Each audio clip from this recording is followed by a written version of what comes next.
Syederalun, sebanyak 1.002 calon panitia pemilihan kecamatan atau PPK Biren pada Selasa 6 Desember 2022 mengikuti seleksi ujian tulis.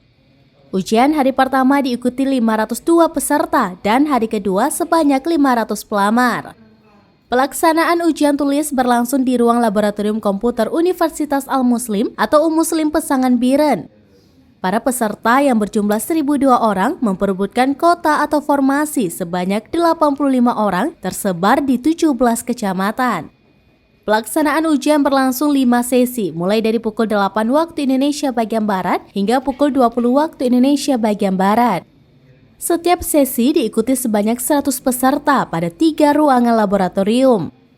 Sekretaris KIP Biren, Saifuddin SH kepada seramnews.com mengatakan jumlah calon PPK yang lulus seleksi administrasi sebanyak 1.002 orang, terdiri dari laki-laki 617 orang dan perempuan 385 orang.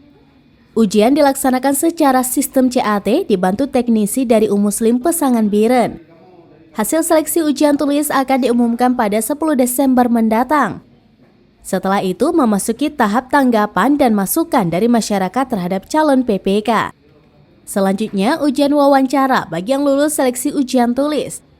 Terakhir pengumuman hasil wawancara disampaikan pada 16 Desember 2022. Dari Biren, Ismandin Indris, seramnews.com.